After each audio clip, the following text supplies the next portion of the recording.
যখন আমরা এই 31 দফা নিয়ে আন্দোলন করছি তখন কিন্তু বাংলাদেশে বৈষম্য বিরোধী আন্দোলন বা কোটা সংস্কার আন্দোলন শুরু হয় নাই। আমরা যখন এক দফার আন্দোলন তখন কিন্তু এই বৈষম্য বিরোধী আন্দোলন শুরু হয়েছে। হ্যাঁ, আপনি একটা কথা বলেছেন যে সরকার একটা দলের প্রতি অতি একবারে বিশেষ সানুগ্রহ চালাচ্ছে। আমরা এটা বারবার বলছি যে আপনারা এই যে আপনাদের উপদেষ্টাদেরকে আপনারা একদিকে ছাত্রদের দলের জন্য তাদেরকে অভিভাবক হিসাবে ক্যাবিনেটে রাখবেন, আপনারা সরকারে রাখবেন, আর অন্যদিকে তারা সরকারের অনুগ্রহ নিয়ে দল চালাবে, এটা তো হতে পারে না। এক দেশে তো দুই নিয়ম হতে পারে না। আপনি লেবার পার্টিকে পৃষ্ঠপোষকতা করবেন না, আপনি এনসিপি কে করবেন, এটা তো গ্রহণযোগ্য হতে পারে না। আমরা মনে করি যে সরকারেরই উচিত তার নিজেদের নিরপেক্ষতা রক্ষার জন্য, কেননা ডক্টর মোহাম্মদ তিনি কিন্তু সর্বজন শ্রদ্ধেয় একজন ব্যক্তি। আমাদের এই উপদেষ্টাদের নিয়ে হাজারো অভিযোগ আছে। আপনি জানেন যে অনেক ধরনের অভিযোগ আছে উপদেষ্টাদের দুর্নীতি নিয়ে, উপদেষ্টাদের স্বজনপ্রীতি নিয়ে, এবং তাদের বিভিন্ন কর্মকাণ্ড নিয়ে আমরা অনেকক্ষণ কথা বলতে পারবো। দর্শক আসসালামু আলাইকুম, আপনাদের সাথে আমি আতিক রহমান পূর্ণিয়া। আমাদের কুরিয়ার খোঁজ এবং courier view YouTube channel, Facebook পেজে আপনাদেরকে স্বাগত। আমরা আজকে আপনাদের সঙ্গে আমার পেশাগত সাংবাদিকতার জায়গা গত 20 বছরের একটা দুজন মানুষকে আমরা আমন্ত্রণ জানিয়েছি আপনাদের সঙ্গে পরিচয় করবো, এবং আপনারা অনেক তাদেরকে চেনেন। আমাদের আজকে আলোচনার উদ্দেশ্য হলো যে আমরা অনেক বেশি যারা খুব বেশি চেনেন রাজনৈতিক বিশ্লেষক, রাজনৈতিক নেতৃত্ব, তাদের সঙ্গে কথা বলি, তারাও নেতৃত্ব যারা আজকে আছেন, কিন্তু ওনারা এই 20টা বছর ফিল্ডে থেকে আওয়ামী লীগ শাসনের কথা যেটা বলা হয় সেই শাসনের সময় সরাসরি সেই শাসনের কোন কোন ক্ষেত্রে চ্যালেঞ্জ, কোন কোন ক্ষেত্রে সেটাকে ভুক্তভোগী হয়ে তার মোকাবেলা করেছেন। আমরা যে এখনকার সিচুয়েশনে নির্বাচন নিয়ে বিশ্লেষকের জায়গা থেকে আমাদের সামনে আপনাদের জন্য মতামত উপস্থাপন করেন, এবং মাঠে যারা এখন নির্বাচনমুখী বা নির্বাচন নিয়ে কাজ করছেন বা নির্বাচন করতে চান সেরকম কয়েকজন মানুষকে আমরা একত্রিত করার চেষ্টা করছি। আমাদের সঙ্গে আছেন লেবার পার্টি, বাংলাদেশ লেবার পার্টির chairman doctor Mustafizur Rahman Iran. আমি আপনাদেরকে স্বাগত সালাম জানাচ্ছি আমাদের পক্ষ থেকে, যিনি বিএনপির সঙ্গে তার একসময় জোট, তারপরে যুগপথ আন্দোলন এবং সমন্বয় দল হিসেবে তারা কাজ করেন, আবার অন্যান্য রাজনৈতিক দলের সঙ্গে যুক্ত হয়েছে। আমাদের সঙ্গে ফিল্ডের রাজনীতিবিদদের মধ্যে আরো একজন অন্যতম, তিনি আছেন আমিনুল ইসলাম, যিনি বিএনপি জাতীয় নির্বাহী কমিটিতে আছেন এবং তিনি গাইবান্ধা থেকে আগামী সংসদ নির্বাচনে বিএনপির হয়ে প্রতিদ্বন্দ্বিতা করবেন। মোটামুটি এটাই আমরা সবাই জানি। আমিনুল ভাই, আপনাকে আমাদের দর্শকদের পক্ষ থেকে স্বাগত জানাচ্ছি। ধন্যবাদ, সালাম জানাচ্ছি। আপনার মাধ্যমে সকল দর্শক শ্রোতাকেও ধন্যবাদ জানাচ্ছি। এবং আমি প্রথম শুরু করতে চাই নির্বাচনের দিক থেকে শুরু করতে চাই। দেখেন, আপনাদের দুজনের কাছে আমার একটা প্রশ্ন করবো না, আমাদের একটা ধারণা তুলে ধরি। আপনাদের এই যে ফিল্ডে যারা একটা নির্বাচনমুখী মানুষ এবং বিভিন্ন দল পরিচালনা করছেন, আপনাদের কাছে জানার আগ্রহ, সবার মানুষের মধ্যে এখনো কনফিউশন কাটেনি নির্বাচন নিয়ে, নানান রকম আলোচনা। তারপর রাজনৈতিক দলগুলোর মধ্যে এখনো পুরোপুরি ঐক্যমত নাই, ধরেন আওয়ামী লীগ নাই, তারপর রাজনীতির মাঠে বিএনপি, জামাত ইসলামী দল বলতে হাতে গোনার মতো দল এই দুইটা। তারপর আরো আছে তাদের যারা কাজ করেন, মানে আমি হাতে গোনার মতো বলছি যে অন্তত যেটা মানুষ ধারণাটা পাবলিক পারসেপশন, তো তাদের মধ্যে মকমিনুল জামাত ইসলামী ক্রিয়ার পদ্ধতিতে ছাড়া নির্বাচনে যাবে না, মোটামুটি এরকমই বলছে। এর বাইরে এই সরকারের সময় আলোচিত একটি দল এখনো নিবন্ধন পায়নি, সেটা হচ্ছে এনসিপি। তাদের কর্মকাণ্ড সরকার গুরুত্ব দেয়। মানুষের মধ্যে থেকে যেন একটা ধোঁয়াশা কাটছে না, আসলে কি দেশ নির্বাচনের দিকে যাচ্ছে? আপনারা কিভাবে দেখছেন? প্রথমে একটু ডক্টর মুস্তাফিজুর রহমান ইরানের কাছে যেতে চাই। Doctor Mustafizur Rahman Iran. ধন্যবাদ। যে আমরা মনে করি যে মাননীয় প্রধান উপদেষ্টা লন্ডনে দেশনায়ক তারেক রহমানের সাথে বৈঠকের পরে নির্বাচন নিয়ে যেই ধোঁয়াশা ছিল, জনমনে বিভিন্ন ধরনের বিভ্রান্তি, উৎকণ্ঠা, উদ্বেগ ছিল, তার একটা সমাধানের দিকে এগিয়ে গিয়েছেন। এবং আমাদের মাননীয় প্রধান উপদেষ্টা সর্বশেষ আমাদের সাথে রাজনৈতিক দলগুলোর সাথে যে মিটিং করেছেন, সেখানে তিনি আমাদেরকেই বলেছিলেন যে খুবই অল্প সময়ে, কয়েকদিনের মধ্যেই আমরা এটাকে পরিষ্কার করব। তো আমরা দেখেছি যে বিগত 5 তারিখে মাননীয় প্রধান উপদেষ্টা তিনি জাতির উদ্দেশ্যে ভাষণে তিনি স্পষ্ট করেছেন যে মধ্য ফেব্রুয়ারিতেই নির্বাচন হচ্ছে, এবং সে মোতাবেক তার যে অফিস থেকে একটা পত্র যোগে মাননীয় প্রধান নির্বাচন কমিশনারের কাছে তিনি নির্বাচনের নির্দেশনা দিয়েছেন। আমরা মনে করি যে বাংলাদেশের জনগণ, বাংলাদেশের প্রশাসন এবং সমস্ত জনগণ, সর্বস্তরের মানুষ আজকে একটা নির্বাচনী ট্রেনের দিকে এগিয়ে যাচ্ছে। আমরা মনে করি যে এই নির্বাচনকে বাধাগ্রস্ত করার জন্য কিছু কিছু রাজনৈতিক শক্তির পক্ষ থেকে বিভিন্ন ধরনের নতুন নতুন আবেদন নিবেদন, তাদের বিভিন্ন কথা আমরা শুনতে পাচ্ছি, বিভিন্ন দাবি আমরা শুনতে পাচ্ছি। কিন্তু এইটাকে গুরুত্ব আমরা না দিলেও সরকার এটাকে বিবেচনা করবে যে তারা যেই রাস্তায় হাঁটছে বা তারা যে নির্বাচনের রোডম্যাপ দিয়েছে, এই রোডম্যাপের সফল করার দায়িত্ব তাদের। আমরা মনে করি না যে এই মুহূর্তে নির্বাচনের পদ্ধতি নিয়ে নতুন কোনো চিন্তার কোনো প্রয়োজন আছে। আমরা মনে করি যে এই সুষ্ঠু নির্বাচনই কিন্তু সমস্ত সমস্যার একটা সমাধান দিবে। এজন্য আপনি জানেন যে গতকালকে আমাদের বিএনপির অন্যতম যুগপৎ আন্দোলনের শরীক ডক্টর কর্নেল অলি আহমেদ তিনিও বলেছেন যে একটা সুষ্ঠু নির্বাচন আমাদের দরকার। আমরা পথ পদ্ধতি নিয়ে আবারও আমরা কথা বলতে পারবো।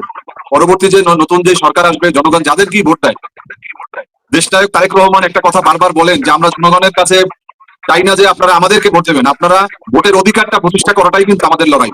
আমরা দেশনায়ক তারেক রহমানের নেতৃত্বে 2018 সাল থেকে এবং তারও আগে দেশনেত্রী বেগম খালেদা জিয়ার নেতৃত্বে আমরা কিন্তু এই গণতন্ত্র পুনরুদ্ধারের লড়াই ভোটের অধিকার, মানুষের ভাতের অধিকার, ন্যায় বিচার, আইনের শাসন, মানবাধিকার, এগুলো কিন্তু বাংলাদেশে বিপন্ন অবস্থায় করেছিল আওয়ামী লীগ। সেই জায়গা থেকে বাংলাদেশকে পুনর্গঠনের জন্য আমি মনে করি এটাই হচ্ছে বড় সংস্কার, একটা নির্বাচিত সরকারের মাধ্যমে বাংলাদেশকে আর জনগণের সমস্ত দায়ভার তাদের মাধ্যমে প্রতিপালন করা। আজকে আপনি দেখেছেন যে আমি একটু ইন্টারফেয়ার করি, সরি। এই ধারণার মধ্যে থেকে আপনার কাছে আমার জানা রাখবে, ধরেন এই সরকার জামাত ইসলামী তো অবশ্যই কাউন্ট করার মতো একটা দল, আর সরকার কাউন্ট করে এনসিপিকে, এভাবে অনেক দল আছে। এখন যদি জামাত যেটা বলছে আসলে যদি এটা হয় যে আমরা পিয়ার ছাড়া নির্বাচনে যাবো না, এনসিপি বলছে পিয়ার ছাড়া, সংস্কার ছাড়া, বিচার ছাড়া নির্বাচনে যাবো, তাহলে কি বিএনপি এবং শুধু আপনাদেরকে নিয়ে নির্বাচন হবে? মানুষের মধ্যে তো কনফিউশনটা এই জায়গায়, এইটার সমাধান কি? দেখুন, আমরা এমন কোনো কথা এই মুহূর্তে বলতে চাই না, নির্বাচনের এখনো যথেষ্ট বাকি আছে। বিভিন্ন আলোচনা সমালোচনা, বিভিন্ন ধরনের দাবি উত্থাপন হতেই পারে, প্রত্যেকটা রাজনৈতিক দলেরই বিভিন্ন কথা বলার অধিকার রয়েছে। এত বছর যাবত আমরা কথা বলতে পারি না, বিক্ষোভ মিছিল সমাবেশ, আমরা রাজনৈতিক কর্মকাণ্ড করতে পারি না। এখন আমাদের বন্ধু দলগুলো তারা বিভিন্ন কর্মকাণ্ড করছে, তারা বক্তব্য বিবৃতি দিচ্ছে, আমি এটাকে কোনোভাবে নেগেটিভ কিছু দেখি না। বাংলাদেশের মুক্তিযুদ্ধের পরে যেই দেশের মানুষকে গণতন্ত্রের কথা বলে মুক্তিযুদ্ধ দায়িত্ব পালন করেছিলেন, তার ভূমিকা ছিল শেখ মুজিবুর রহমানের। তিনি কিন্তু দায়িত্ব পালন পরে, প্রধানমন্ত্রী হওয়ার পরে তিনি কিন্তু ফ্যাসিবাদী হয়ে গেলেন, তিনি কিন্তু স্বৈরাচারী হয়ে গেলেন, তিনি কিন্তু গণতন্ত্রকে কবর দিলেন। তো যার কারণে আমরা মনে করি না যে সামনের নির্বাচন বিএনপি তার মিত্র শক্তিকে নিয়ে করবে, এমন কোনো চিন্তা আমাদের মাঝে নেই। আমরা মনে করি যে সমস্ত রাজনৈতিক দল, বিশেষ করে ফ্যাসিবাদ বিরোধী যে রাজনৈতিক শক্তি রয়েছে, আমরা সবাইকে নিয়ে একটা গ্রহণযোগ্য, সুষ্ঠু এবং অংশগ্রহণমূলক একটা নির্বাচন আমরা করতে পারবো। আর যারা যে দাবি করুক না কেন, সরকার যখন তার নির্বাচনের রোডম্যাপ ঘোষণা করবে, তখন কিন্তু দেখবেন সমস্ত দাবি গিয়ে একটা জায়গাতে গিয়ে দাঁড়াবে, তা হচ্ছে একটা সুষ্ঠু এবং গ্রহণযোগ্য নির্বাচন। আমরা সেদিকেই তাকিয়ে আছি। আমরা আমাদের জায়গা থেকে আমাদের যে দেশনায়ক তারেক রহমান 2023 সালের আপনি জানেন যে আমরা ক্ষমতায় গেলে, বিএনপি ক্ষমতায় গেলে কি করবে বাংলাদেশের রাষ্ট্র পুনর্নির্মাণের জন্য, রাষ্ট্র মেরামতের জন্য, আমরা কিন্তু 31 দফা ঘোষণা করেছি। কিন্তু প্রধান উপদেষ্টাকে আমি চাই না বিতর্কিত করতে। তিনি চাইবেন তার সরকার এবং তার যে অন্তর্বর্তীকালীন যে সরকার, তারা এই দেশের মানুষের জন্য একটা স্থাপন করবেন বলেই আমরা মনে করি, আমরা এটাই ধরে নিয়েছি। এই জন্য তিনি এনসিপি কে বিশেষ কোনো সুবিধা দেবেন, তিনি আমাদের সবাইকে একভাবে দেখবেন, BNP, Jamaat Islami, labour party, NCP. আর একটা কথা আমি আপনাকে বলি, আপনি বা আমরা কেউ মনে করি না যে এনসিপি কে ছোট করার জন্য নিবন্ধন হয়নি, তারা একটা প্রক্রিয়ার ভিতরে আছে। এনসিপি যারা করছে, রাষ্ট্রপতি জিয়াউর রহমান বহুদলীয় রাজনীতি করছে বলেই আজকে তারা রাজনীতি করতে পারছে। তো যার কারণে রাজনৈতিক দল করার অধিকার সবার আছে, এনসিপি তারা করতেছে। তাদের উদ্দেশ্যে বলবো যে আপনারা নতুন রাজনীতিতে আসছেন, আপনারা যারা এখানে প্রবীণ রাজনীতিবিদ আছেন, বিভিন্ন গণতান্ত্রিক রাজনৈতিক দল রয়েছেন, শীর্ষ নেতৃবৃন্দ রয়েছে, কথা বলেন। তারেক রহমান, বেগম খালেদা জিয়া এবং শহীদ রাষ্ট্রপতি জিয়াউর রহমান, এরা হচ্ছে বাংলাদেশের স্বাধীনতা, সার্বভৌমত্বের একটা ঠিকানা। এবং বাংলাদেশ যখনই কোনো দুর্যোগ, যখনই কোনো সমস্যার সম্মুখীন হয়েছে, গণতন্ত্র হোঁচট খেয়েছে, তখনও কিন্তু আমরা দেখেছি জিয়া পরিবারের উপর আঘাত এসেছে এবং সম্ভাবনায় জিয়া পরিবারে গিয়ে এসেছে। আমরা মনে করি যে বাংলাদেশের জাতীয়তাবাদী ধর্মীয় মূল্যবোধী বিশ্বাসী শক্তির মাঝে ফাটল ধরানোর জন্য যে অপচেষ্টা চলছে, যে অপচেষ্টার বিরুদ্ধে আমাদেরকে অনলাইনে, অফলাইনে সব জায়গাতে আমাদেরকে বিচরণ করতে হবে। আপনি দেখেছেন যে আজকে দেশে বিদেশে বসে বিএনপির ভাবমূর্তি নষ্ট করার জন্য, জাতীয়তাবাদী শক্তিকে প্রশ্নবিদ্ধ করার জন্য আজকে বিভিন্ন ধরনের কথাবার্তা শুরু হয়। কোন দলে চাঁদাবাজি হয় নাই আমরা বলতে চাই? আজকে 17 বছরে যেই নেতাকর্মীরা মায়ের জানাজায়, বাপুর জানাজায় যেতে পারে নাই, যেই সমস্ত নেতাকর্মীরা ছেলে সন্তান নিয়ে বসবাস করতে পারে নাই, আজকে তাদেরকে মিথ্যা প্রপাগান্ডা করে তাদেরকে চাঁদাবাজির অভিযোগ তোলা হচ্ছে। আমরা মনে করি এটা বিএনপি যে ক্ষমতায়নের দিকে এগিয়ে যাচ্ছে, এর জন্য এগুলো প্রপাগান্ডা হিসাবে আমি মনে করি। ধন্যবাদ। এই প্রসঙ্গে আমি আবার একটু আসবো আপনার কাছে, আমি একটু আপনার কাছে যেতে চাইবো। সেটা হচ্ছে প্রথম যে ইস্যুটা দিয়ে শুরু করেছে আপনাদের, আমরা গতকাল দেখেন চেয়ারম্যান তারেক রহমান তিনিও কিন্তু বলেছেন যে নির্বাচন নিয়ে একটা ষড়যন্ত্র এখনো চলছে। সিনিয়র রিভিউ আহমেদ বলেছেন নির্বাচন নিয়ে ষড়যন্ত্র চলছে, সেটা থামানো প্রয়োজন। এই জন্যই মানুষ আত্মবিশ্বাসী হতে পারছে না। আপনারা কেন্দ্র থেকে কি দেখছেন? আপনারা যে এদিকে ভোটের জন্য বলছেন সামনে, এই যে এনসিপির কথা বলছেন ইমরান ভাই, তারা বলে 111-এর পর ধুম চলছে। আপনারা ফিল্ডে কি দেখছেন প্রফেসর আমিনুল ইসলাম? রাজনীতি নিয়ে টকশোতে গুরুত্বপূর্ণ তথ্য দিল আতিক রহমান পূর্ণিয়া। রাজনৈতিক মাঠে এবং নির্বাচনের মাঠে দিনরাত আমি কাজ করছি, মানুষের মাঝে মিশছি। এবং সবচেয়ে আরেকটা মজার বিষয় যে আমাদের যে প্রতিদ্বন্দ্বী প্রার্থী হবেন এখানে, আমাদের এখানে ওই প্রার্থী কিন্তু উনিও নির্বাচনী কর্মকাণ্ডের মধ্যে বেশ কিছুদিন আগে থেকেই, জামাত ইসলামের প্রার্থী তো ঘোষণা হয়েছে অনেক আগে, তারপর থেকে ওনারা কিন্তু ভোটের মাঠে বিচরণ করছেন। এবং আমার সঙ্গে তো দেখা হয়, প্রতিদিনই মোটামুটি দেখা হয় কোনো না কোনো ইতে। তখন কথা হয় যে ওনারা ওই ফেব্রুয়ারিতে, মধ্য ফেব্রুয়ারিতে নির্বাচন, যেটা ইরান ভাই বললেন যে আমাদের মাননীয় প্রধান উপদেষ্টা উনি লন্ডনে যে মিটিং করেছেন আমাদের নেতা জনাব তারেক রহমানের সাথে, সেই মিটিং এর পর কিন্তু যে ধোঁয়াশা ছিল একটু, সেই ধোঁয়াশা কিন্তু কেটে গেছে। এবং এরপরে আবারও মাঝখানে উনি বলেছেন, আমাদের মাননীয় প্রধান উপদেষ্টা, উনি সর্বজন শ্রদ্ধেয় ব্যক্তি কিন্তু, উনি বলেছেন আইন শৃঙ্খলা রক্ষাকারী বাহিনী এবং সব সব বাহিনীকে বলে দিয়েছেন যে আপনারা নির্বাচনের জন্য প্রস্তুতি নেন। এরপর ৫ তারিখে আবার জাতির উদ্দেশ্যে ভাষণ দিয়ে উনি বললেন যে মধ্য ফেব্রুয়ারিতেই নির্বাচন হবে। উনি কিন্তু বারবার এই কথাটাই বলছেন এবং আগেও এই যে আমাদের যে দলের শীর্ষ নেতারা, তারপর যে ইরান ভাই বললেন ওনাদের সঙ্গে তো সরাসরি মিটিং হয়েছে। তখনও তো উনি বারংবার বলেছেন যে আমরা নির্বাচনের দিকেই যাচ্ছি এবং ফেব্রুয়ারিতেই নির্বাচন হবে। তো উনি কিন্তু জি। ওনার সেই কথা মতো যেভাবে উনি এগোচ্ছেন এবং নির্দেশনা দিচ্ছেন তাতে কিন্তু আমরা এবং জনগণ একদম স্পষ্টভাবেই ধরে নিয়েছে যে ফেব্রুয়ারিতে নির্বাচন হচ্ছে এবং তার জন্য প্রধান নির্বাচন কমিশনারের কাছে উনি যে চিঠি দিয়েছেন এটা থেকে আরো স্পষ্ট হয়ে গেছে। জি। তো যারা ওই পিআর পদ্ধতি বা অন্যান্য দাবি দাওয়া নিয়ে প্রশ্ন তুলছেন, আমাদের নতুন রাজনৈতিক দল তাদের প্রতি পূর্ণ শ্রদ্ধা রেখে আমি বলতে চাই আপনারা এসেছেন, ওয়েলকাম, আমরা ওয়েলকাম জানাই। আপনারা রাজনীতি করবেন মানুষের জন্য, দেশের জন্য। আমরাও একই উদ্দেশ্য নিয়েই আমরা রাজনীতি করি, মানুষের এবং দেশের সেবা করার জন্য, দেশকে উন্নয়নের জন্য, এই যে ফ্যাসিবাদ যাতে কখনো আর না আসে সেটার জন্য। জি। তো আমাদের লক্ষ্য এবং উদ্দেশ্য কিন্তু এক। আমাদের জনাব তারেক রহমান গতকালই বলেছেন যে আমরা এই ফ্যাসিবাদ বিরোধী যে রাজনৈতিক দলগুলো আমাদের মধ্যে কোনো ভেদাভেদ থাকবে না। এই যে আমাদের সংস্কারের কথা যেটা বলছেন, এই সংস্কারটা তো আমাদের ৩১ দফা সংস্কারের মধ্যে আমাদের এটা শুধু বিএনপির সংস্কার যে ৩১ দফা শুধু বিএনপির না, অপর আমাদের অন্যান্য দলের নেতৃবৃন্দ এবং বিভিন্ন বিশেষজ্ঞদের মতামত নিয়েই কিন্তু প্রথমে ২৭ দফা করা হয়েছে। জি। তারপরে সেটা পরিবর্তন করে ৩১ দফা হয়েছে। তো এই ৩১ দফা তো হচ্ছে শুধু আমাদের বিএনপির না এবং আমাদের নেতা জনাব তারেক রহমান কিন্তু বারংবার বলছেন উনি ওনার বক্তব্যে এবং আমাদের সঙ্গে যখন বিভিন্ন সময়ে কথা বলেন উনি বিভিন্ন মিটিং এ, তখন কিন্তু উনি দৃঢ় প্রতিজ্ঞ যে ৩১ দফা উনি পর্যায়ক্রমে অবশ্যই বাস্তবায়ন করবেন। এটা শুধু জি। দফা দিলাম আর ওখান থেকে করব কি করব না এখান থেকে পরবর্তীতে সেটা হবে। উনি কিন্তু সেটা না। উনি দফা দিয়েছেন এটা বাস্তবায়ন করবেন একেবারে দৃঢ় প্রতিজ্ঞ এবং সবাইকে সাথে নিয়ে একসাথে, একাই না, শুধু বিএনপি একাই যে করবে তা না। তো এই বাস্তবায়ন যে করবে এটা কে করবে? এটা তো একটা আমাদের যে দীর্ঘ এই যে কত বছর থেকে ১৭ বছর থেকে আমাদের নেত্রী দেশনেত্রী বেগম খালেদা জিয়া, এই যে ইরান ভাই ওনার দল এবং অপর আরো যারা আছেন আমাদের জোটের এই ফ্যাসিবাদ বিরোধী আন্দোলনে সবাই তো একসঙ্গে আমরা যুগপৎ আন্দোলন করেছি। জি। উদ্দেশ্য কিন্তু একটি মাত্র ছিল শেষ পর্যন্ত। সেটা হচ্ছে জি। একটা নির্দলীয় নিরপেক্ষ সরকারের অধীনে একটা একটা নির্বাচন হবে গ্রহণযোগ্য, অবাধ, সুষ্ঠু এবং সর্বজন গ্রহণযোগ্য একটা নির্বাচন। যেখানে জি। কোনো বাধা থাকবে না, ভোটাররা নিরাপদে নিশ্চিন্তে তাদের ভোটাধিকার প্রয়োগ করবে এবং সেই জি। ভোটের মাধ্যমে ভোটাররা যাকে খুশি তাকে ভোট দেবে এবং সেই ভোটের তাদের মতামত ভোটের ফলাফলে প্রকাশিত হবে। প্রকৃতপক্ষে কোনো এখানে ছলচাতুরি হবে না, কোনো মিডিয়া কু হবে না। যেভাবে ভোটাররা ভোট দেবেন তারই প্রতিফলন ঘটবে ভোটের ফলাফলে। তো এটাই তো আমাদের চাওয়া ছিল। তো সেই জি। চাওয়াটা এখন পূরণ হতে যাচ্ছে ইনশাল্লাহ।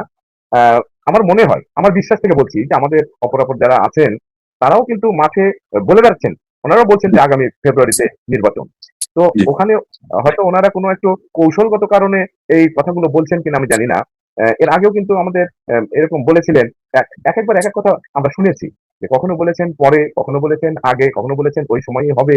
এরকম কথা শুনেছি। তবে আমি দৃঢ়ভাবে বিশ্বাস করি যে আমাদের প্রধান উপদেষ্টা মহোদয় উনি যে তারিখ ঘোষণা করেছেন যে রোড ম্যাপ যে মধ্য ফেব্রুয়ারিতে, এই লক্ষ্য নিয়ে কিন্তু ওনারাও কাজ করছেন। এখন মাঝখানে অন্য কি হয়তো প্রেশার দেওয়ার জন্য বা কিসের জন্য বলছেন আমি জানি না। এর মধ্যে আবার জামাতের এক নেতা বলেছেন এই মানে খুব কয়েকদিনের মধ্যে যে একটা অযৌক্তিক কথা, অবাস্তব কথা। আমি আশ্চর্য হয়ে গেছি ওটা। আমি আসলে দেখতে পারি না। মাঝে হঠাৎ করে একটু অনলাইনে দেখি যে বাংলাদেশের যত ভোটার আছে প্রত্যেকটা ভোটারের জন্য যদি একজন করে পুলিশ নিয়োগ করা হয়, তারপরেও নাকি নির্বাচন সুষ্ঠু হবে না। এটা কি বাস্তবসম্মত কথা ভাই বলেন? এগুলো কেন যে বলছে আমার বুঝে আসছে তো না। ওনাদের ভয়টা তো হলো যে আপনার উত্তরবঙ্গে একটা থানা থেকে আসামি ছিনিয়ে নেওয়ার অভিযোগ উঠলো বিএনপি নেতাদের বিরুদ্ধে, বা হাবিবুর রহমান সাহেব উনি বললেন যে ভোট কেন্দ্র থেকে জামাতকে ভোট দিলে শহর ফেরা যাবে না, এগুলো থেকে জামাতের আতঙ্ক তৈরি হতেই পারে। ভাই এগুলো আতঙ্ক, এগুলো তো একটা বিচ্ছিন্ন ঘটনা। আমি একটা উদাহরণ দেই এই প্রসঙ্গে। হাবিব ভাই কি বলেছেন বা হয়েছে এটা আমি আমি পূর্ণ বক্তব্যটা শুনিনি, খন্ডিত একটু ওইটুকু অংশ। যে আমার মনে আছে আমাদের নেত্রী একটা কথা বলেছিলেন অনেক বছর আগের কথা, যে এই কাজ করতে গেলে আমাদের ছেলেরা একটা, যেমন আমি বলি, আমি যদি বলি যে আমার পরিবারের লোকজন একটা ভালো কাজ, ধরেন আমার গ্রামে একটা ভালো কাজ করতে যেয়ে যদি কোনো অসৎ লোক, অসাধু লোককে যদি একটু শায়েস্তাও করতে হয় তবুও আমরা সেটা সমর্থন করব, কিন্তু ওই অসাধু লোকের কাজকে আমরা সমর্থন করব না। যে মানে সৎ পথে থাকবে, ন্যায়ের পথে থাকবে তাকেই আমরা সমর্থন করব। আগে পিছিয়ে সব কথা বাদ দিয়ে শুধুমাত্র কোট করা হলো যে যদি এটাতে আমার আমার পরিবারের সদস্যরা এটাতে সমর্থন করে ওই অসাধু লোককে একটু দুষ্ট লোককে একটু দমন করার জন্য, তাহলে আমি এটাকে সমর্থন করি। শুধু এইটুকু কোট করলো, তাহলে কি হলো? আগে পিছে কিছু বোঝা নাই। তো হাবিব ভাই কি বলেছেন আমি জানি না। ওনার আগে পিছে আপনি ভালো করে শুনবেন। হাবিব ভাইয়ের মতো একজন বিজ্ঞ লোক এরকম কোন একটা কথা প্রসঙ্গে হয়তো বক্তব্য, দীর্ঘ একটা বক্তব্য আছে, তার মধ্যে এরকম একটা প্রসঙ্গ এসেছে। আমার বিশ্বাস আরকি। তো আচ্ছা, এখানে ওইটা নিয়ে আমি আসলে ভোটের আপনার কথা তো শুনছি। ব্যাপারে আমি নিশ্চিত করে বলতে চাই ভাই, যে এবারের মানুষ তৈরি হয়েছে। দীর্ঘ বছর থেকে ভোটাররা ভোট দিতে পারেন নাই। এবার কিন্তু গ্রামগঞ্জে আমি প্রতিদিন, আপনাকে আমি বলে রাখি যে আমি অ্যা ২-৩ জায়গায় আমি কখনো করি না। যেমন জানাজা। আমি জানাজায় গেলে সব মানে ধর্ম, মানে সকল উম দলের লোক, ওখানে সাধারণ লোক অংশগ্রহণ করে। আমি একদিনে গত ২ দিন আগে আমি ৮ টি জানাজায় শরিক হয়েছি। আজকেও ২ টি হয়েছে, ৫ টা, ৪ টা, ৩ টা এরকম হচ্ছে। এই জানাজায় গেলে কিন্তু সর্বস্তরের লোকের সাথে আপনার দেখা হবে, কথোপকথন হবে ওর ফাঁকেই। তো মানুষ কিন্তু এখন ভোট দেওয়ার জন্য উদগ্রীব হয়ে আছে। সবাই এখন ভোটের ওই ট্রেনে, ভোটের ট্রেনে অলরেডি উঠে গেছে, ট্রেন দ্রুত বেগে ছুটছে। এই ট্রেন থামানোর আর কোনো সুযোগ নাই। ট্রেন থামবে ভোট শেষ করে, তারপরে মধ্য ফেব্রুয়ারিতে ভোটের যেদিন হবে। এটাই আমাদের জনগণ এটাই ধরেই নিয়েছে এবং বিশ্বাস করে যে ভোট তারিখ কবে, তারিখ কবে, কে কে প্রার্থী হচ্ছেন, ওনাদের চিন্তা এখন এটা। ভোট হবে না এরকম কোনো সংশয় সাধারণ জনগণের মধ্যে আমি একেবারেই দেখতে পাই না। কেউ এটা বিশ্বাস করছেন না। ওকে, জিজ্ঞেস করেন আমি ভাই, জি। আমরা আমাদের সব অনুষ্ঠানের প্রায় শেষ পর্যায়ে চলে এসেছি। আমরা 25 মিনিট আপনার সঙ্গে মূল্যবান সময় দিয়েছেন। এই সময় আমি আরেকটা প্রসঙ্গ দিয়ে আপনাদের দুইজনের একটু অভিমত, এটা আমি চেষ্টা করবো সম্পূর্ণ নিরপেক্ষ ভাবে বোঝার কথাটা তোলার জন্য। আমরা ধরেন আমি জনগণের পার্ট, আমি জনগণ, আমরা রাজনীতি করি না, যাই হোক। আওয়ামী লীগ গেছে, আওয়ামী লীগ আসলে মানুষজন বলে আওয়ামী লীগ আসতে পারে, আসলেও কেউ বলে যে আসলে আবার কেউ কত কত ধরুন আবার এরকম হবে, আবার সেরকম হবে, আবার রান্না ঘর, আবার এটা সেটা। আওয়ামী লীগ খারাপ, বিএনপি চাঁদাবাজি করে, বিএনপি খারাপ, মানে কথা যখন বলে আমাদের ইসলামী স্বাধীনতা বিরোধী, তাদের এই সরকারের মধ্যে ফেসিস্টটা করেন, এটা কি আমরা জনগণই থাকবে?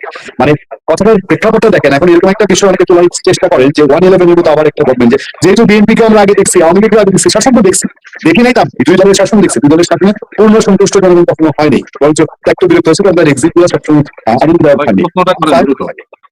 জি, তাহলে প্রশ্ন কি বলেন? হ্যাঁ। হ্যাঁ, প্রশ্নটা হচ্ছে যে তাইলে কি এই যে মাঝে মধ্যে বলে যে 111 আসতে পারে, এবং সেদিন মাহফুজ সাহেব বললেন উপদেষ্টা যে আবার 111 পদক করবে, এইটা কেন হচ্ছে কথাটা? আমি দুজনের কাছে একটু প্রতিক্রিয়া জানতে চাই। ধন্যবাদ। আসলে হয়েছে কি, আমাদের ওই যে যার, আমাদের বরিশালে একটা কথা আছে যে যার কোনো স্বজন যদি কুমিরে খায় তাহলে ঢেকি দেখলেও নাকি ভয় পায়। তো এখন এই যে বাংলাদেশের গণতন্ত্র বারবার হোঁচট খেয়েছে। আমাদের 2007 সালের 22শে জানুয়ারিতে নির্বাচন হওয়ার কথা ছিল, এবং ওই নির্বাচনে বিএনপি এবং জামাতের অসংখ্য ব্যক্তি বিনা প্রতিদ্বন্দ্বিতায় নির্বাচিত হয়েছিলেন। এরপরে কিন্তু আর নির্বাচন কিন্তু ভালো একটা জনগণ ভোট দেওয়ার মতো নির্বাচন হয়নি। 8 সালের যে নির্বাচন হয়েছে, আপনারা জানেন যে সেই নির্বাচন ছিল একটা পাতানো নির্বাচন, এবং মঈনুদ্দিন এবং ফখরুদ্দিনের একটা সাজানো গুছানো, সে তার আন্দোলনের ফসল খুনি হাসিনাকে তারা ক্ষমতায় নিয়েছে একটা পাতানো নির্বাচনের মধ্যে দিয়ে। পরে যতগুলো নির্বাচন হয়েছে সব নির্বাচনে কিন্তু শেখ হাসিনা আর নতুন একটা ফ্রেমে একবার এক একটা কৌশলে তিনি নির্বাচনগুলো করে নিয়েছেন। যার কারণে আমাদের এই যে আমাদের ভিতরে যে কলহ, আমি বলবো 5 তারিখের আগে কিন্তু আমরা সবাই এক ছিলাম। আমরা হাসিনার প্রশ্নে, ফ্যাসিবাদের প্রশ্নে, বাকশালের প্রশ্নে, আওয়ামী জুলুমতন্ত্রের প্রশ্নে কিন্তু আমরা সবাই এক এবং অভিন্ন ছিলাম, একই কণ্ঠে কথা বলেছি, একই সুরে কথা বলেছি। কিন্তু 5 তারিখের পরে এই ফ্যাসিবাদ বিরোধী শক্তিগুলোর মধ্যে যেভাবে বিভাজন, বিভক্তি এবং নিজেদের ভিতরে কাদা ছড়াছড়ি, কামড়াকামড়ি বলবো আমি, এগুলো আসলেই একটা অস্বস্তিকর একটা অবস্থা দিকে আমরা যাচ্ছি। এটা কোনোভাবেই কাম্য না, এবং আমি মনে করি যে এইভাবে যদি চলতে থাকে, আগামী নির্বাচনকে সামনে নিয়ে প্রতিদ্বন্দ্বী হবে, রাজনৈতিকভাবে প্রতিপক্ষ হবে, তবে আমরা যেন এমন কোনো কাজ না করি যাতে ফ্যাসিবাদ বাংলাদেশে রাজনীতি করার সুযোগ পায়। আমাদের শত্রু হচ্ছে দুটা, একটা হচ্ছে আধিপত্যবাদী ভারত, আর একটা হচ্ছে ফ্যাসিবাদী আওয়ামী লীগ। এই দুইটার প্রশ্নে আমাদের কোনো ছাড় দেওয়ার কোনো সুযোগ নাই। নির্বাচনের পদ্ধতি এটা সংবিধানের মধ্যেই তো আছে, এটা নিয়ে তো আমাদের বাড়াবাড়ির কিছু নেই। সংবিধানে রয়েছে যে প্রত্যক্ষ ভোটের মধ্য দিয়ে তারপরে তার জনপ্রতিনিধি নির্বাচন করতে হবে। এই প্রত্যক্ষ ভোট মানে তো এখন যে বিরাজমান যে ভোট আছে, যার কারণে এই ভোটের পদ্ধতি নিয়ে আমরা আগামী নির্বাচনে যারা ক্ষমতায় যাবেন, আপনারা সেখানে গিয়ে সংসদে গিয়ে তারপরে ডিসাইড করবেন যে আপনার কোন পদ্ধতি পরবর্তী নির্বাচন আপনারা চান। এই নির্বাচনটাকে বাঁচান আল্লাহর রাস্তায়। কারণ এই যে কথাগুলো যে আসছে, আমি বলছি যে 111-এর কথা যে আসছে বা একটা অসুখ শক্তির কথা আসছে, এই কথাগুলো তো কোনো গণতান্ত্রিক শক্তির মুখ থেকে আসার কোনো সুযোগ নাই। কারণ আমরা কিন্তু দীর্ঘ 17টি বছর লড়াই সংগ্রাম করেছি, গুম খুন আয়নাগর, আমাদের কিন্তু এই জাতীয় নির্বাচনের জন্য, আমরা স্থানীয় সরকার নির্বাচনের জন্য কিন্তু আন্দোলন সংগ্রাম করি না। আমরা একটা সুষ্ঠু গ্রহণযোগ্য নির্বাচনের জন্য কিন্তু আমরা এগুলো করেছি। আজকে যারা বলতে চায় যে শহীদদেরকে ফেরত দিতে হবে, এই সংস্কার না হলে ওই সংস্কার না হলে, তার কাছে প্রশ্ন যে কোন শহীদ এই দাবি করে গেছে, ওই দাবিটা আমরা জানতে চাই। আজকে তারা নিত্য নতুন দাবি তৈরি করবে আর বাংলাদেশকে একটা বিপজ্জনক জায়গায় ফেলে দেবে। এভাবে যদি ফেসিবাদ ফিরে আসে, এর দায়িত্ব তারাও কোনোভাবে এড়াতে পারবে না। যার কারণে বলবো অনেক হয়েছে। আমরা দীর্ঘ 17 বছরের যে লড়াইয়ের যে ফলাফল আমরা যেন ঘরে তুলতে পারি, এটা জানি কোনো অপশক্তি জানি ঘায়েল না করতে পারে। আমাদের কিন্তু এমনি কিন্তু ভূতের পিছনে পায়ের মতো অবস্থা। আমরা সেই 2006 সালে একটা সুন্দর যদি একটা সরকারের পরিবর্তন হতো, নির্বাচন যদি সুন্দর হতো, আমরা সেদিন কিন্তু এই প্রধান উপদেষ্টা এবং রাষ্ট্রপতির বাড়ির গ্যাস, বিদ্যুৎ, পানি, বাজার সব বন্ধ করে দিয়েছিলাম। যার কারণে আমাদের মনে হয় আমরা গণতন্ত্রের দিকে এগিয়ে যাওয়া দরকার। এবং এই সমস্ত কথা যারা 111-এর কথা বলবে, তারা বুঝতে হবে যে বাংলাদেশের গণতান্ত্রিক শক্তি তারা না, তাদের উদ্দেশ্য ভিন্ন রয়েছে। আজকে যারা যখন প্রধান উপদেষ্টা থেকে শুরু করে রাষ্ট্রের সর্বস্তরে সমস্ত জায়গাতে যখন গণতন্ত্রের সুবতাস চলছে, যখন দেশের মানুষ সিদ্ধান্ত নিচ্ছে যে কাকে ভোট দেবে, তার সুচিন্তিত রায় কোন প্রার্থীর পক্ষে দেবে, কোন মার্কায় দিবে, এবং প্রধান উপদেষ্টা থেকে শুরু করে নির্বাচন কমিশন নির্বাচনের তারিখ নির্ধারণ করে ফেলেছে, এই সময় নির্বাচন নিয়ে উল্টোপাল্টা বয়ান, এগুলো আমাদের গণতন্ত্রের জন্য না, এটা এই দেশের মানুষের জন্য না, এটা অন্য কাউকে খুশি করার জন্য একটা প্রোপাগান্ডা হতে পারে বলে আমি মনে করি। ধন্যবাদ ডাক্তার মুস্তাফিজুর রহমান ইরাম। জনাব আমিনুল ইসলাম, আমি এই প্রসঙ্গে আপনার মতামত জানতে চাই, একটু যোগ করবো। দেখেন, আকস্মিকভাবে আমরা একটা আলোচনা আজকে করছি যে 111-এর আগে আমেরিকান এমবেসি, তৎকালীন আমেরিকান যে অ্যাম্বাসেডার, তার খুব ছোট দৌড়াদৌড়ি ছোটাছুটি ছিল। এখন হঠাৎ করে আবার যেন সেরকম একটা ছোটাছুটি, এর মধ্যে দিয়ে উপদেষ্টা মাহফুজ বলছেন যে 111-এর পদত্তরি। কিভাবে দেখছেন বিএনপির একজন মাঠ পর্যায়ের একটি দায়িত্ব আমিনুল ইসলাম? এটা অত্যন্ত দুঃখজনক ভাই, অত্যন্ত দুঃখজনক। এরকম একটা অবস্থায় যদি কেউ আমরা চিন্তা করি, এত বড় একটা আন্দোলন সংগ্রাম, এত ত্যাগ, এত প্রাণ হানি, গুম খুন, অত্যাচার, নির্যাতন কে না ভোগ করেছি আমরা। এই কত বছর, এই যে 17-18 বছর থেকে আপনি পূর্ণিয়া ভাই, আমি সরাসরি আপনার সঙ্গে আমরা একসঙ্গে কাজ করেছি, দেখেছি আপনি সাংবাদিকতা করতেন, আমিও আমাদের বিএনপির বিভিন্ন বিতে যে প্রোগ্রামগুলো হতো, আমি আমার মোবাইল থেকে সেগুলো থ্রো করেছি। পরবর্তীতে আমাদের কেন্দ্রীয় অফিসে অফিস থেকে যখন হলো ইন্টারনেটের মাধ্যমে যাওয়া, তার আগ পর্যন্ত কিন্তু এই 16, 17 সাল, 18 সাল পর্যন্ত আমি এটা করেছি। তো দেখেছেন এত এত খুন। আমি মনে করি একটা নিরীহ লোক, আমি 8বার জেলে গেলাম, হাত ভাঙলো, পা ভাঙলো, আমার এতগুলো মামলা, 16, 17, 27টা মামলা। আমি চাকরি হারালাম, কলেজের চাকরি, কি কারণে হারালাম আমি জানি না। এত ত্যাগ আমার মতো একটা মানুষের, আর আমার চেয়ে বড় বড় যাদের ত্যাগ, 500 মামলা, 400 মামলা, এই ত্যাগগুলো কি বৃথা যাবে ভাই? এই যে দল বলছেন আজকে, সেই দলের কতগুলো নেতাকে ফাঁসির কাছে ঝুলিয়ে দিল। এটা কিভাবে ঝুলিয়ে দিল? আমাদের সঙ্গে তো কথা হয়েছে, আমাদের সঙ্গে তো কথা হয় মাঠে, ওই দলের নেতৃবৃন্দের সাথেও আমাদের যোগাযোগ আছে, নিবিড় যোগাযোগ আছে, ভালো সম্পর্ক।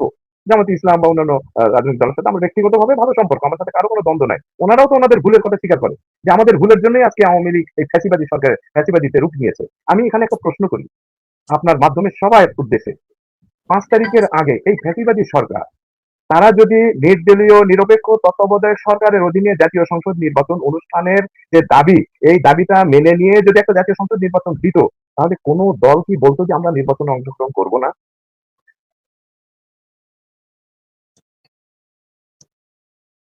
সবাই আমরা মিলিত হয়ে নিরপেক্ষ একটা নির্বাচন হবে, সেই নির্বাচনের পরিবেশ যখন এখন তৈরি হয়েছে, এটাকে এখন যখন বিতর্কিত করা হচ্ছে, বা ওই যে 111-এর শক্তি, এখানে বুঝতে হবে যে তাদের মনে হয় আল্লাহ পাক তাদের বুঝ দান করুক, যে ওই রকম চিন্তাধারা থেকে তারা বেরিয়ে আসুক, আবার কোনো বড় ধরনের আর একটা বিপর্যয়ের কিনা। তবে আমি বিশ্বাস করতে চাই ভাই, যে যারা এরকম ভাবে মরিয়া হয়ে ফিল্ডে কাজ করছে এবং তাদের বক্তব্য বিবৃতির মাধ্যমে তারা প্রকাশ করছে যে আমরাই ক্ষমতায় যাব, ওয়েলকাম। আমরা তো সেটাই চাচ্ছি, যে নিরপেক্ষ নির্বাচনের মাধ্যমে বাংলাদেশের ভোটাররা যে দলকে সাপোর্ট করবে, তাদের ভোটাধিকার প্রয়োগের মাধ্যমে তারাই রাষ্ট্র পরিচালনার দায়িত্বে যাবেন, তারাই রাষ্ট্র পরিচালনা করবেন। আমাদের নেতা জনাব তারেক রহমান বারবার বলছেন, এই যে চাঁদাবাজির অভিযোগ, বিভিন্ন অভিযোগ, এই অভিযোগের ভিত্তিতে কত জনের বিরুদ্ধে শাস্তি নেওয়া হচ্ছে, আর কখনো ফিরে আসবে না। এই এই একটা পয়েন্টে আমাদের সবার এক হওয়া উচিত। এবং আমাদের নেতা জনাব তারেক রহমান কালই তো বক্তব্য বলেছেন, আমাদের মধ্যে কোনো ভেদাভেদ নাই, আমরা একসঙ্গে হয়ে কাজ করতে চাই, আমরা সেটাই বলি। এবং আমি দৃঢ়ভাবে বিশ্বাস করি, মাঠের যে ওয়ার্ক চলছে, আমি দৃঢ়ভাবে বিশ্বাস করি পূর্ণিয়া ভাই, যে ওনারাও কোন একটা কৌশলগত কারণে হয়তো এরকম দাবি উত্থাপন করছেন বা বলছেন বিভিন্ন সময় বিভিন্ন রকমের, কিন্তু নির্বাচনের তফসিল যখন ঘোষণা হবে, এগুলো দাবি আর থাকবে না ইনশাল্লাহ। ভোটের জন্য সবাই নেমে পড়বে। ধন্যবাদ, অনেক অনেক ধন্যবাদ। আমাদের সম্মুখে আসছে যে অনেক অনেক ধন্যবাদ হোসেন ইসলাম, অনেক ধন্যবাদ Bangladesh Seva party chairman doctor Mustafizur Rahman Inam, আপনাদের অনেক ধন্যবাদ আমাদের দর্শকদের পক্ষ থেকে। সে আবার দেখা হবে, আবার কথা হবে এবং ডেভেলপমেন্ট নিয়ে আপনার সঙ্গে আবার যোগাযোগ হবে। ভালো থাকবেন, সুস্থ থাকবেন।